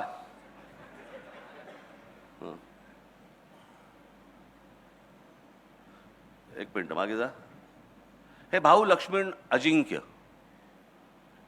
हे आपल्याला माहिती नसतील, परंतु मुंबईतला भाऊचा धक्का यांनी बांधला. जिथे कोकणामध्ये येणाऱ्या सगळ्या बोटी ज्या यायच्या त्यांच्यासाठी जो धक्का बांधला गेला. हे जे सांगतात ना मराठी माणसाचं कॉन्ट्रीब्युशन काय, पुढे जा. नाना जगन्नाथ शंकर शेठ, मी फक्त तुमचं त्यांचं वक्तव्य वाचून दाखवतो मला. जगन्नाथ शंकर शेठ, शिक्षण, वाहतूक आणि संस्था उभ्या करत त्यांनी मुंबईला केवळ व्यापार केंद्र न ठेवता विचारांचं महानगर बनवलं. यांचं सगळ्यात मोठे कॉन्ट्रीब्युशन ब्रिटिशांच्या बरोबरीने, म्हणजे माणसं आमची शिकली पाहिजेत, ब्रिटिशांचा काळ होता, त्यांना बरोबर घेऊन पण भारतासाठी, आपल्या माणसांसाठी त्यांनी शाळा कॉलेज उभी केली. कोणती? एल्फिन्स्टन कॉलेज यांच्यामुळे, विल्सन कॉलेज यांच्यामुळे, सर जे स्कूल ऑफ आर्ट यांच्यामुळे, ग्रँड मेडिकल यांच्यामुळे. हे या माणसामुळे झालेलं आहे. आम्हाला काही त्याचं पडलेलं नाही आहे. कोण नाना शंकर शेठ, कोण आहे ती माणसं, काही देणं घेणं नाही आम्हाला. जा पुढे. सीताराम खंडेराव वैद्य तुम्ही ऐकाल ना, हे आर्किटेक्ट होते. म्हणजे मी तुम्हाला सांगतो, मी जिथे राहतो बरोबर त्याच्या मागच्या बाजूला यांचे मला असं वाटतं नातू राहत होते. रमेश वैद्य म्हणून, बरं का. यांनी काय केलं, हे आर्किटेक्ट असताना ह्यांनी काय केलंय, काय बांधलंय? तर सगळ्यात महत्त्वाचा गोष्ट म्हणजे मुंबईचं ताजमहाल हॉटेलचे आर्किटेक्ट. पश्चिम रेल्वेचं जे मुख्यालय आहे मुंबईचं, ते यांनी बांधलं. त्याच्यानंतर मुंबई महानगरपालिकेमध्ये यांचा हात होता. त्याच्यानंतर छत्रपती शिवाजी टर्मिनस याचे पण ते आर्किटेक्ट होते. आपल्याला वाटतं मराठी माणसांनी काय केले, सगळं इंग्रजांनी केले. आर्किटेक्ट हे होते. आम्हाला काही नाही देणं घेणं. पुढे जा. समाजकारण, ज्योतिरावांचं काय बोलायचं. सावित्री देवी, गोपाळहरी देशमुख, लोकहितवादी, गोविंद महादेव रानडे, लोकमान्य टिळक, आगरकर, महर्षी धोंडो केशव कर्वे. मी त्याशी माझ्या सभेमध्ये सांगितलं, आपल्या महाराष्ट्रामधले जवळपास 8 का 9 भारतरत्न आहेत. या 9 भारतरत्नांपैकी आत्ता 9वं मिळालं मला असं वाटतं त्यांना, देशमुखांना. तोपर्यंत 8 होते. 8 कोण कोण होते? बावा काणे, धोंडो केशव कर्वे, विनोबा भावे, बाबासाहेब आंबेडकर, लता मंगेशकर, भीमसेन अण्णा जोशी, त्याच्यानंतर JRD टाटा, सचिन तेंडुलकर आणि आत्ता आपले देशमुख, नानाजी देशमुख. 9 जणांना भारतरत्न मिळालेली. या 9 जणांमधले 4 जण हे एकट्या दापोलीमधले आहेत. कोकणातल्या रत्नागिरी जिल्ह्यातल्या दापोलीमधले 4 जण आहेत. टाळ्या नका वाजू, कारण दापोलीलाही माहीत नाही. आणि माहिती असेल तरी हा ठीक आहे, आमच्याकडे होऊन गेले. आपल्याकडे काय, साधारणपणे मोठ्या माणसांचं फारसं कौतुक करू नये असं म्हणतात. कौतुक केल्याने माणसं चढतात, जरा चढून जातात. आता हे काय, गेलेले आहेत. पण आमच्याकडे काही नाही त्या गोष्टींचं कौतुक. 4 माणसं, म्हणजे त्यातले बाबासाहेबांचा फक्त जन्म हा इंदोरचा आहे. बाकी संपूर्ण बालपण सगळं जण हे सगळं दापोलीमध्ये गेलं. पण आमच्या महाराष्ट्राला ह्याचं काही कौतुक माहितीच नाही की पावा काणे कोण, महर्षी धोंडो केशव कर्वे कोण, विनोबा भावे यांची भूदान चळवळ माहिती आहे का तुम्हाला? मला काही माहीत नाही. भूदान चळवळ विनोबा भावेंची, ज्यांनी श्रीमंतांकडच्या जमिनी त्यावेळेला घेतल्या आणि सरकारला दिल्या आणि त्या योग्य पद्धतीने वापरल्या गेल्या. किती एकर दिल्या? 40 लाख एकर. ती संपूर्ण जी पदयात्रा त्यांची जी झाली होती देशभर, त्या देशभर पदयात्रेमधनं, त्या भूदान चळवळीमधनं त्यांनी 40 लाख एकर जमीन श्रीमंतांकडनं काढून घेऊन सरकारला दिली. आणि आज जे या देशामध्ये अनेक जे उद्योग उभे राहिलेत किंवा जे सरकारी जागा ज्या आपल्याला दिसतात ना, त्याचं सगळ्यात मोठं श्रेय हे विनोबा भावेंचं आहे. काय भावेंना वाटत असेल आज की ज्या जमिनी मी काढून सरकारला दिल्या होत्या, तेच सरकार आज त्या जमिनी काढून त्या परत त्या श्रीमंतांकडे देत आहे, परत त्या उद्योगधंदेवाल्यांकडे देत आहेत. काय वाटलं असेल, मी का आजपर्यंत एवढा देशभर चाललो आणि त्यातनं मला काय मिळालं? आम्हाला या लोकांचं काही वाटतच नाही आहे. लोकांचं पुढे जा. पंडित रमाबाई, आनंदीबाई जोशी, त्या काळामध्ये विचार करायचा, परदेशामध्ये जायचं आणि डॉक्टर व्हायचं. विचार करून बघा त्या काळात, म्हणजे तो कोणता काळ होता? समुद्रावरनं गेल्यावर तुम्हाला हिंदू धर्मात तुम्ही राहणार नाही, तुम्हाला दुसऱ्या धर्मात जावं लागेल. काहीतरी आचाट विचाट काहीतरी कल्पना असायच्या त्यावेळेच्या. म्हणजे त्यावेळेला आमचे दादासाहेब फाळके देखील परदेशात गेलेच की, अनेक लोक गेले, गांधी गेले की. गांधींनी कुठचा धर्म बदलला? पण त्यावेळेला ते काहीतरी असायचं, विहिरीत पाव टाकला की धर्म बदलतो. कुठला पाव टाकला की? सध्या प्लेटमध्ये पडला पाव तरी धर्म नाही बदलत होता. पण प्रश्न असा आहे की त्या काळामध्ये अशा प्रकारची मानसिकता लोकांमध्ये असताना अमेरिकेसारख्या ठिकाणी जायचं, डॉक्टर व्हायचं आणि यायचं. पहिली स्त्री डॉक्टर होणारी या देशामधली, तेही महाराष्ट्रामधलं महिलांचं कर्तृत्व हे जितकं अफाट आहे तेवढं तुम्हाला कुठच्याही राज्यामध्ये मिळणार नाही. तुम्हाला कोणत्याच राज्यात मिळणार नाही. पुढे जा. गोपाळकृष्ण गोखले, हे गांधीजींचे गुरु, ज्यांनी सांगितलं, महात्मा गांधींना सांगितलं, पहिला देश फिर, देश बघ, देश समजला की काय करायचं हे आपोआप तुला समजेल. विठ्ठलरामजी शिंदे, शाहू महाराजांबद्दल काय सांगायचं? तुम्ही एकदा ह्यांच्याबद्दल वाचावं. मला मी तुम्हाला सांगतो ना, या एकेका माणसांवरती तुम्ही एक एक तास बोलू शकू आपण. एक तास. इतकी मोठी माणसं महाराष्ट्रात होऊन गेली. सावरकर, बाबासाहेब, प्रबोधनकार ठाकरे, भाऊराव पाटील, ताराबाई मोडक, विनोबा भावे सांगितलं मगाशी, नाना पाटील, क्रांतिसिंह नाना पाटील, चिंतामणरावांचं मगाशी सांगितलं तुम्हाला मी, पंजाबराव देशमुख, रामानंद तीर्थ. ही लक्षात ठेवा नावं आणि घरी जाऊन वाचा यांच्याबद्दल. यशवंतराव चव्हाण प्रचंड मोठं योगदान. आज आपण कोयना बिना बघतोय, धरण बिरण. आज महाराष्ट्राची औद्योगिक प्रगती जी सुरुवातीच्या काळामध्ये जी घडत गेली, मोठा झाला महाराष्ट्र, याचं मोठं श्रेय हे यशवंतरावांना जातं. कधी गेलात कोयना धरणावरती? गेलात कधी? गेलात? मी गेलोय. पोच नसते ना, किंवा आपण कधी कुठची गोष्ट बोलली पाहिजे ह्याची माहिती नसते ना, अशा लोकांबरोबर गेलो तुम्ही. तिथे एक मोठी लिफ्ट होती, मोठी लिफ्ट होती. त्या लिफ्टमध्ये मला ते घेऊन गेले. बरं, ती लिफ्ट इतकी हळू होती, साधारणपणे 40 एक लोक त्या लिफ्टमध्ये जाऊ शकतील एवढी लिफ्ट होती. इतकी हळू होती की खाली जाईपर्यंत दाढी वाढते की काय, या लेवलला इतकी हळू चालली होती. बरं, ती जाताना खाली समोर भिंत कसली भिंत? कोयना धरणाची भिंत. म्हणजे त्या साईडला पाणी खाली चालली आहे. माझ्या बाजूला सगळे जे काय इंजिनियर होते उत्साहात. राज ठाकरे आलेत. मी आपला चाललोय त्यांच्यावर खाली. साहेब, दिवसाला 100 एक भूकंप होता तिकडे. मी म्हटलं अहो हे बाहेर आल्यावरती सर्किट हाऊसवरती बोलता नाही का येणार आपल्याला, हे खाली जातानाची गोष्ट आहे का म्हटलं. कधी कुठची गोष्ट, पण तुम्ही कोयना धरण जरूर बघितलं पाहिजे.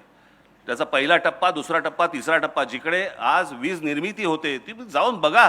तुम्हाला मी पहिल्यांदा जेव्हा गेलो तेव्हा मला असं वाटलं जेम्स बॉन्डचा सेट आहे की काय. तुम्ही जाऊन फक्त बघा, कोयना धरण सहज जाऊन बघा की आपल्याकडे काय काय गोष्टी झाल्या त्या. माननीय बाळासाहेब ठाकरे, काय बोलायचं यांच्याबद्दल. संयुक्त महाराष्ट्र झाल्यानंतर, संयुक्त महाराष्ट्र समिती फुटल्यानंतर मराठी माणसांना एकत्र आणून संघटना बांधणारा हा माणूस, या देशामध्ये, संपूर्ण देशात हिंदूंना हिंदू म्हणून मतदान करायला लावणारा हा देशातला पहिला माणूस.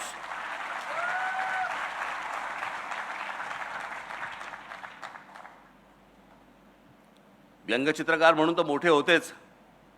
विन्स्टन चर्चिल यांची कार्टूनची बायोग्राफी ही काढली गेली जागतिक लेवलवरती.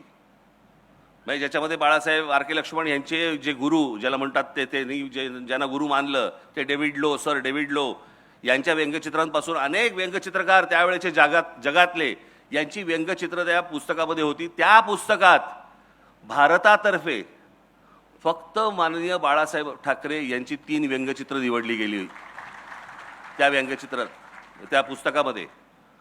त्या पुस्तकामध्ये आर के लक्ष्मणांचं एकही व्यंगचित्र नाही आहे. अर्थात यांनी काय त्यांचं श्रेष्ठत्व कमी नाही होत, परंतु ते पुस्तक इतकं महत्त्वाचं आहे, इतकी मोठी माणसं सगळे आपल्याकडे होऊन गेली. बाळासाहेबांचं असाई शिंबून नावाचं एक जपानचं एक दैनिक होतं तिकडचं टाइम्स ऑफ इंडिया. त्या असाई शिंबूनमध्ये बाळासाहेबांची व्यंगचित्र छापून यायची. आम्हाला फक्त इथले बाळासाहेब माहिती आहेत, शिवसेना पक्षाचे प्रमुख म्हणून आम्हाला माहिती आहेत, पण बाळासाहेब ठाकरे कोण होते, काय होते, कुठपर्यंत गेले होते, कोणाकोणाला माहिती होते, काही आम्हाला कल्पना नाही त्या गोष्टींची. पुढे शरद पवार, वैचारिक मतभेद असतील, राजकीय मतभेद असतील, अनेक गोष्टी असतील, पण त्या माणसाचं महत्त्व, श्रेष्ठत्व तुम्ही नाकारून होणारच नाही. अनेक गोष्टींबद्दल माझे मतभेद आहेत, पण सगळ्यात मोठी जर समजा गोष्ट या माणसाची जर आपण पकडली तर या महाराष्ट्रामध्ये फलोत्पादनामधली सगळ्यात मोठी क्रांती ही या माणसामुळे झाली. आज आम्ही आता सहज बघतो, पूर्वी काय असायचं आमच्याकडे, कोणतरी मामा बिमा यायचा, प्लास्टिकच्या छोट्याच्या पिशवीमध्ये मोसंबी घेऊन यायचा, मग कळायचं कोणतरी आजारी आहे.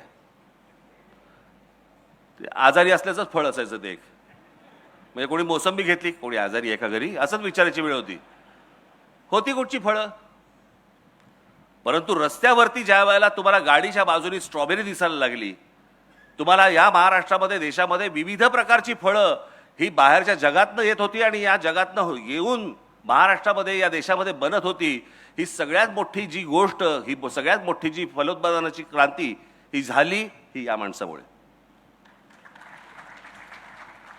अनेक गोष्टी यांच्याबद्दल बोलता येतील, परंतु मला असं वाटतं की काही गोष्टी, ज्या गोष्टी आपल्याला पटत नाहीत त्या बाजूला ठेवाव्यात, पण माणसाचं मोठेपण यातनं कमी करू नये, कधीच कमी करू नये. आपल्याला एखादी गोष्ट आवडत नसेल, आपल्या घरात नाही का होतं, नवरा बायकोमध्ये भांडणं होतात, बायकोला नवऱ्यामधल्या काही गोष्टी आवडत नाहीत म्हणून काय रात्री फेकून देतात काय. नवऱ्याला बायकोमधल्या गोष्टी आवडत नाहीत, काही गोष्टी आवडत नाहीत, होतात.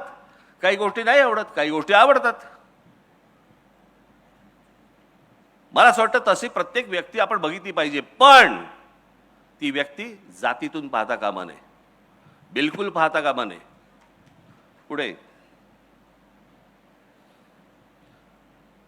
भांडारकर इन्स्टिट्यूटचे रामकृष्ण गोपाळ भांडारकर, पांडुरंग वामन काणे, हे कृपा करून, मी माझ्याकडे त्या आहे, याच्यात खूप वेळ जाईल म्हणून मी वाचत नाहीये.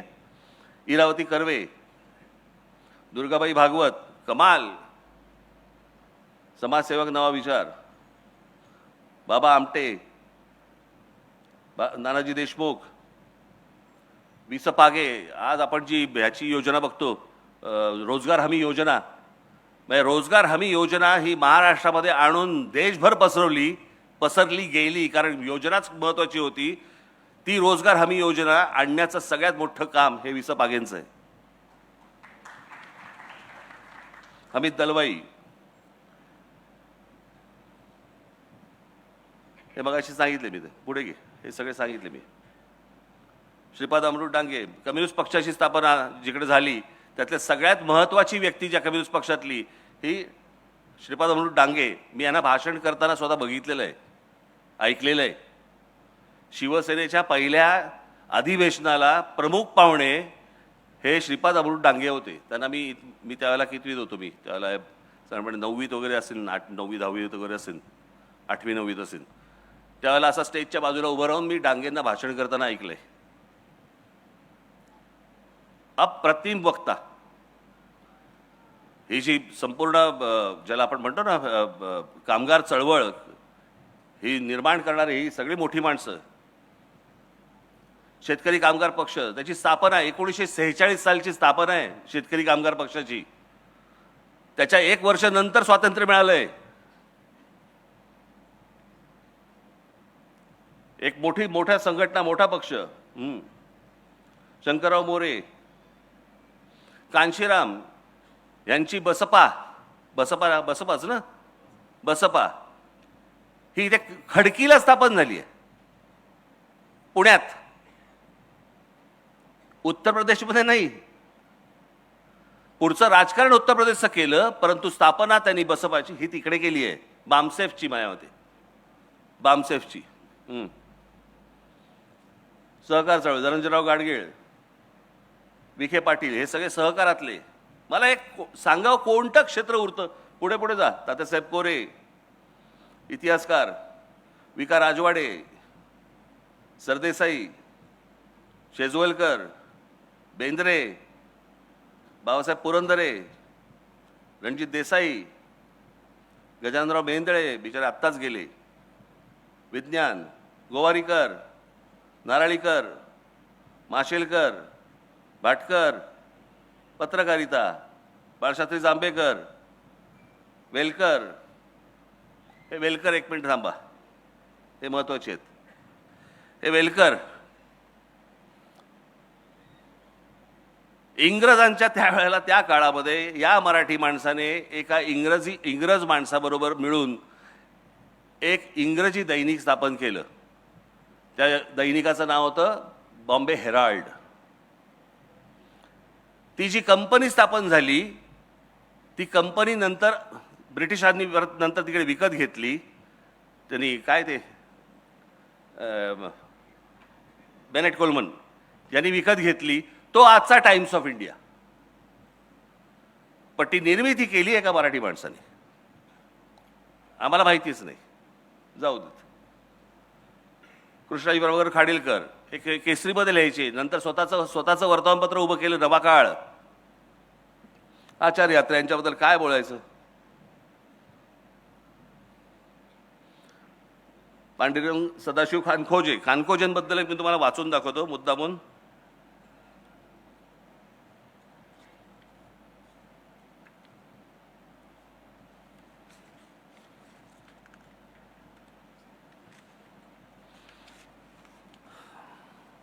म्हणजे आपल्याला कळेल आपण कुठे पोहोचलोय ते. एक उत्तुंग कृषी शास्त्रज्ञ, मेक्सिकोमध्ये वनस्पती शास्त्राचे व पीक निर्मिती शास्त्राचे प्राध्यापक म्हणून काम केले. मेक्सिकन सरकारने खानखोजे यांना कृषी संचालक म्हणून नेमले आणि मेक्सिकोच्या हरित क्रांतीचे त्यांना जनक मानले जातात. आणि त्यांचा तिकडे मेक्सिकोमध्ये फोटो आहे. हे महाराष्ट्राचे आमचे, आम्हाला माहीत नाही. पुढे मी मुद्दाहून त्यांच्यासाठी लिहून आणलं. माधवराव गाडगीळ, माधवराव चितळे, पाण्यावरचं प्रचंड मोठं काम. चित्रपट, दासाहेब फाळके, आम्ही विसरलो. बाबूराव पेंटर, आम्हाला माहीत नाहीत. व्ही शांताराम कोण होते माहीत नाही. मीनाक्षी शिरोडकर माहिती आहेत या कोण? माहिती आहे तुम्हाला कोण आहेत त्या? मीनाक्षी शिरोडकर. त्यांची पुतणी कोण पाहिजे, कोण नात कोण? शिल्पा शिरोडकरची आजी. आता कळलं? मी मगाशी म्हटलं ना तुम्हाला की महाराष्ट्रामधल्या स्त्रिया ह्या क्रांतिकारक स्त्रिया आहेत. या क्रांतिकारक स्त्रियांमध्ये ह्यांचं नाव खूप महत्त्वाचं आहे. या तर होत्याच, म्हणजे मोठ्या हिरोईन तर होत्याच, परंतु मी जर चुकत नसीन तर मला असं वाटतं त्यावेळेला आचार्य यात्रेंच्या ब्रह्मचारी या नावाच्या चित्रपटामध्ये ह्या पहिल्या भारतीय स्त्री आहेत ज्यांनी स्विमसूट घातला होता. स्विमसूट, स्विमिंग करण्याचा जो ड्रेस असतो ना तो घालणारी कॅमेरा समोरची पहिली स्त्री. हे फक्त महाराष्ट्रात घडू शकतं. आणि महाराष्ट्रामध्ये शिव शिव शिव शिव असं करणारे नव्हते लोक. आपल्याकडे आता सगळं सुरू झालंय. तिकडे नको बघू, तिकडे नको बघू, मी बघतो. तू नको बघू. अरे तू नको बघू, तू का बघतो मग?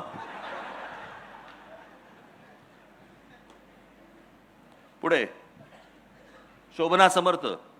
शोभना समर्थ ह्या तर हिरोईन होत्याच, पण यांची सगळ्यात मोठी देण मराठीमधली त्या म्हणजे त्यांच्या दोन्ही मुली, एक तनुजा आणि एक नूतन.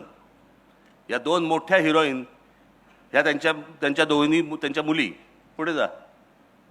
हे यांच्याबद्दल काय बोलावं. महाराष्ट्राचा सुपरस्टार.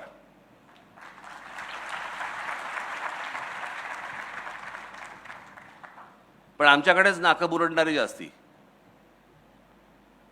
आता वाटेल ते बघतील त्या इंस्टाग्रामवरती, पण दादा कोंडके म्हटल्यानंतर नाही नाही फार अश्लील बोलायचे. अश्लील सध्या जे काय OTT प्लॅटफॉर्मवरती जे सुरू आहे सगळ्या चित्रपटांमध्ये आणि मालिकांमध्ये ते काय आहे?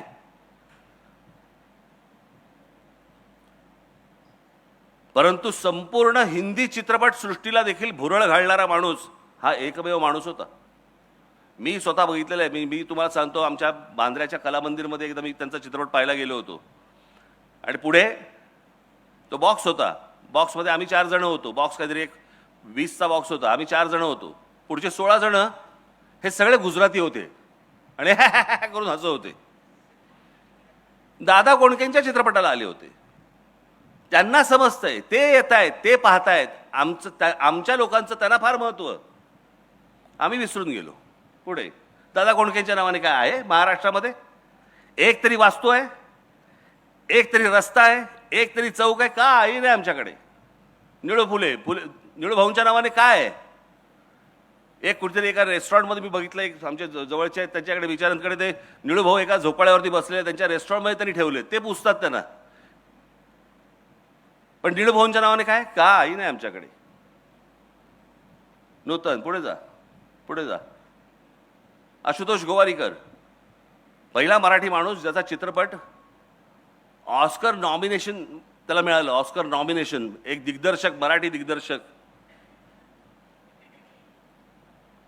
आम्ही विसरून गेलो. पुढे पुढे संगीतकार श्रीरामचंद्र, केवढा मोठा संगीतकार होऊन गेला. आमच्याकडे शिवाजी पार्कला एक कोपरा आहे, कोपरा, श्रीरामचंद्र चौक. अहो आमच्याकडे मुंबईला मोहम्मद रफींच्या नावाने चौक आहे. मोहम्मद रफी, म्हणजे मोहम्मद रफींच्या गाणी आजही सगळेजण ऐकतात. त्यांचे जगामध्ये इतके मोठे त्यांचे ऐकणारे लोक त्याचे आहेत, फॉलोअर्स आहेत. आम्हाला काही त्याचं नाही. आम्ही आमच्या फक्त तिकडे बांधून ठेवलं एक चौक, मोहम्मद रफी चौक. पुढे कुडाळकरांचं सांगितलं मगाशी. हे सगळे संगीत मैफिल आपल्याकडची, एवढे सगळे संगीतकार आपल्याकडे होऊन गेले. आज काय आमच्याकडे? आज काही नाही. एक आपले अजय अतुल आहेत. बाकीचे थोडे थोडे एखाद्या चित्रपटामध्ये वगैरे इकडे तिकडे येतात, पण ते जातात. हे म्हणजे सतत सातत्याने नवनवीन अख्खं म्हणजे तेवढा मैफिलच असायची हो वेगवेगळ्या गाण्यांची. म्हणजे जवळपास 60, 70, 80 हा सगळे 2 दशकं ह्यांची सगळी गाणी ऐकत आलो आपण. पुढे भीमसेन अण्णा, काही आहे का आमच्याकडे? काही नाही. कुमार गंधर्व, काही आहे का आमच्याकडे महाराष्ट्रामध्ये? ह्यांचं काही आहे का स्मृती? नाही, काही नाही. दिदींच्या नावाने काय आहे का? काही नाही. किशोरीताईंच्या नावाने काय आहे का? काही नाही. कोणाच्याच नावाने काही नाही हो. आशाताईंच्या नावाने काही नाही. जितेंद्र अभिषेकींच्या नावाने काही नाही. चित्रकार, धुरंधर, पी ए धोंड, आचरेकर, सातवळेकर, एस एम पंडित, दीनानाथ दलाल, काही नाही. मी एकदा राष्ट्रपती भवनात गेलो होतो. मोठमोठी त्यांच्याकडे तिकडे पेंटिंग्स आहेत राष्ट्रपती भवनामध्ये, राष्ट्रपतींची काढलेली, जुन्या राष्ट्रपतींची. मी कलामांना भेटायला गेलो होतो. मी असं सहज पाहिली तिकडे, म्हटलं आता येताना बघू. मोठमोठी पेंटिंग्स आहेत ती. मी गेलो, कलामांना भेटलो, भेटून बाहेर आलो. म्हटलं आता शांतपणे बघू. एक एक पेंटिंग बघताना जेव्हा खाली बघायचो, त्यातली जवळपास 70% पेंटिंग्स ही आमच्या मराठी लोकांची होती, मराठी चित्रकारांची होती. आम्हाला काही नाही त्याचं. पुढे गायतोंडे यांचं पेंटिंग आत्ता गेलं 2-3 वर्षापूर्वी झालं असेल, 40 कोटी रुपयाला गेलं.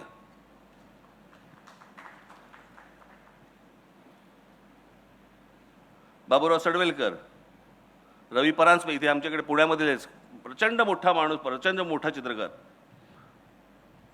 सदाशिवराव साठे, आम्हाला माहितीच नाही साठे कोण.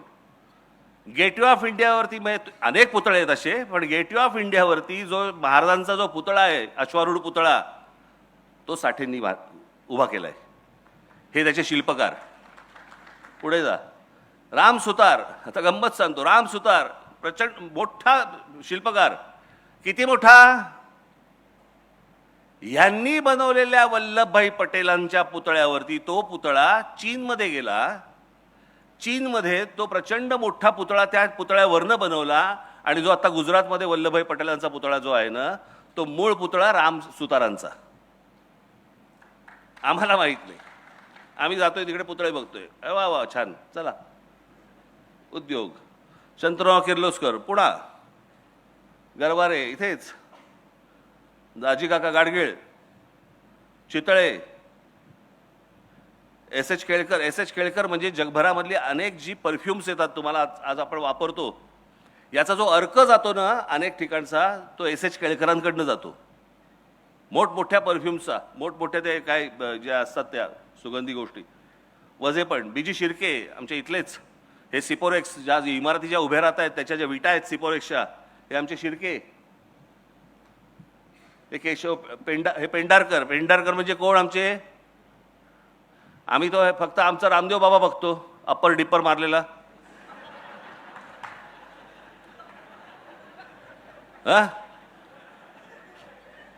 ते ट्रकवाले येतात ना अप्पर डिप्पर मारतात, एक अप्पर एक डिप्पर चालू असतं त्याचं. हे विको वज्रदंतीचे मालक, जे आजपर्यंत आम्ही ऐकत आलो वज्रदंती विको वज्रदंती, हे विको वज्रदंतीचे मालक. पुढे वासुदेव कोलटकर. कसले? मी मध्यंतरी एक माहिती आहे मुलाखत दिली होती, त्याच्यामध्ये मी सांगितलं होतं आमची ठाण्याची मिसळ मामलेदारची इतकी तिखट असते, ती इतकी तिखट असते की जेव्हा तुम्ही पैसे भरायला जाता त्याला एक माणूस पॅन्ट खाली करून कैलास जेवण लावून देतो.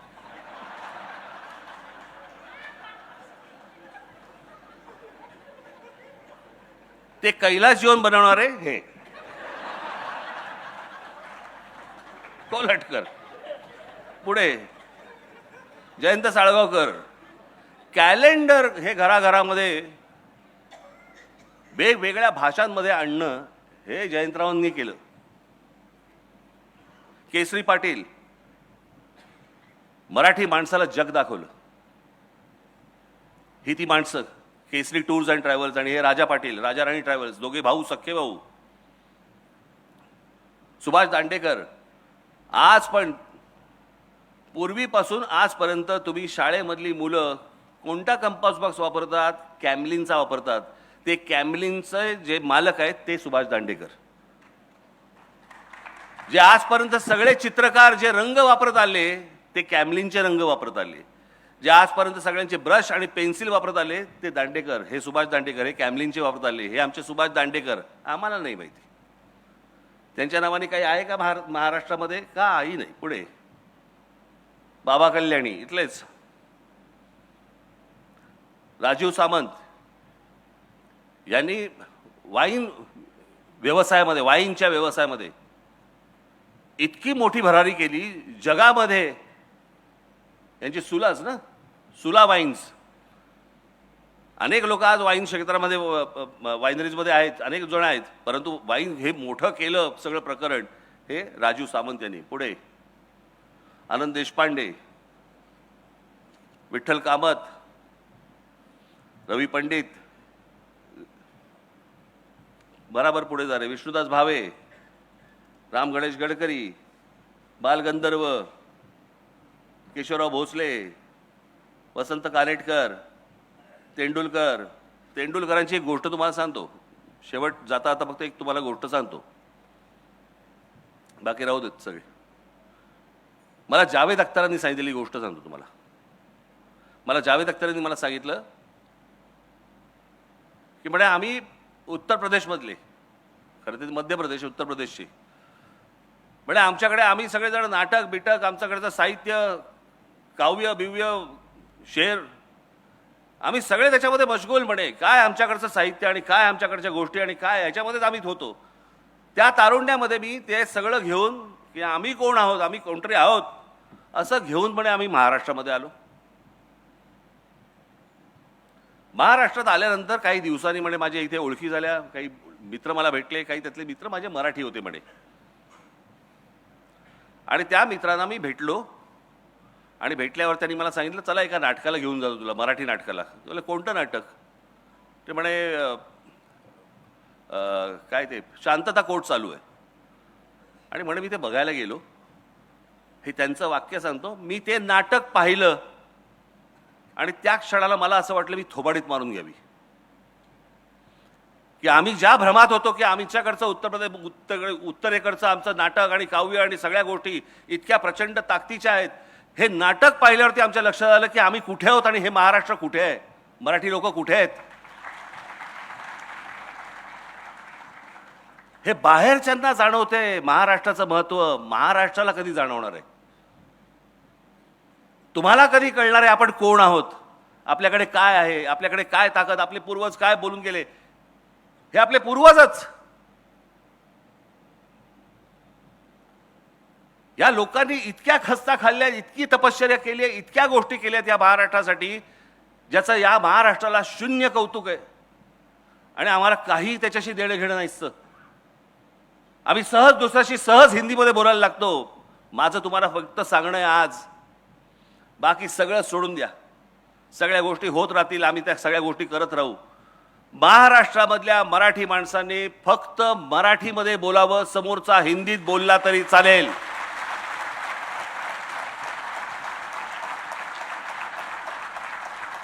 तुम्हाला भांडायचे मराठीत भांडा, समोरचा हिंदीत भांडू देत, तुम्ही मराठीत भांडा. जे तुम्हाला व्यक्त करायचे ते मराठीमध्ये व्यक्त करा. समोरचे झक मारत मराठीमध्ये बोलायला लागतील.